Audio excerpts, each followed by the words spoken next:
As you know, we are expecting a significant winter storm event that's going to start this evening. According to a briefing that we just received from the National Weather Service, that snow will begin in Wichita sometime between 9 p.m. and midnight, with the heaviest snow occurring overnight and throughout the day tomorrow.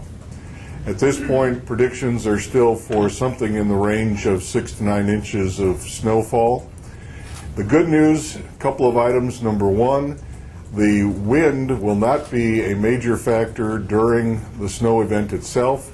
The bad news is it may very well be a factor after the snow has fallen and continue to create problems in terms of keeping roads clear.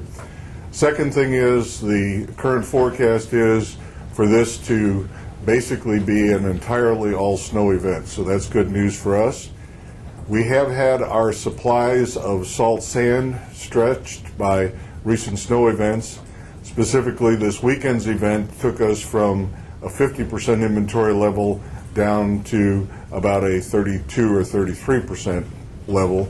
As a result of that, we're going to be very conservative in terms of making sure we get maximum benefit out of the salt sand when we apply it. We do have straight sand available as an additional tractionating alternative for street treatment. While the snow is coming down, we do anticipate that we will be in plowing operations, and there's really no point in putting material down because it will be soon covered up by the snow and therefore very ineffective in helping driving conditions. It is anticipated that we will be in 24-hour operations from this point in time forward until the snow event ends and the roads are open and passable. I do want to emphasize that because of the nature of this event, with an awful lot of snow coming down in a relatively short amount of time, as well as the fact that there's is the potential for blowing and drifting, that people are going to have to expect snow on the roadways. It takes us about 24 hours when we're plowing snow to cover every bit of our snow emergency routes. So it's going to be a while for us to get down to clear pavement, certainly.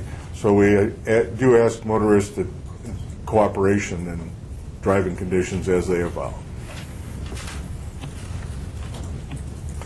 I do want to emphasize that the problem with getting salt and sand is not unique to Wichita. There's a demand that's very high throughout the Midwest and even nationally for salt this winter. As a result of that, salt order that we placed on December the 4th for 1,000 tons of additional salt has still not been completely delivered. We have placed an additional order for 2,000 tons shortly after that first order in December, and obviously that has not begun to arrive yet. Be happy to take questions so that you can get the sound bites you really came for. How concerned are you that this storm is going to be followed apparently by another storm of some significance Thursday night or Friday?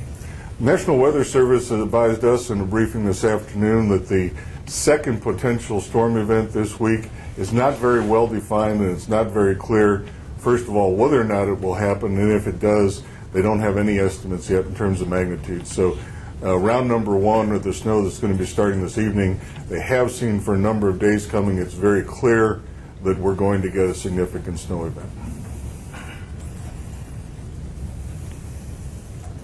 Well, I guess I'll bring it up. We made a snowpology last year. What did we learn from last year? Did we learn, were there lessons, or did it just record-breaking year and we'll leave it at that? Last year's snow event was really in two parts. The first one was very unfavorable weather conditions one particular morning that occurred during the morning rush hour, literally.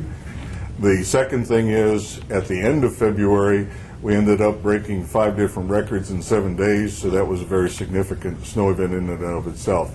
I will tell you that the city's response after last February has been to err on the side of an abundance of caution and make sure that we have people available even on relatively small percentage chances of precipitation. This one's obviously a very easy call. We're standing up our full emergency response for it. Is it kind of a balancing act, though, to allow for those resources and you still have to fit it within a budget? The financial budget is not an issue. The financial budget gets cleaned up afterwards. We don't ever watch dollars to a point where we stop doing treatment or stop doing operations.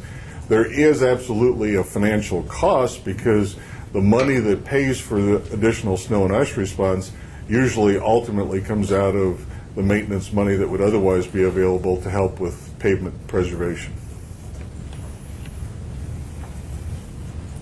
So budget-wise, you're going to be okay for this season, you think? One of the nice things about being on a calendar year budget and having a snow season that goes across budget years is at this point in time, we're early in our budget year, so budget even as adopted by the city council is not an issue. If we end up with snow events during this first part of the year that drive our budget over the amount originally budgeted, budget adjustments will be made during the course of the year. But again, we don't print it in the basement, so it has consequences.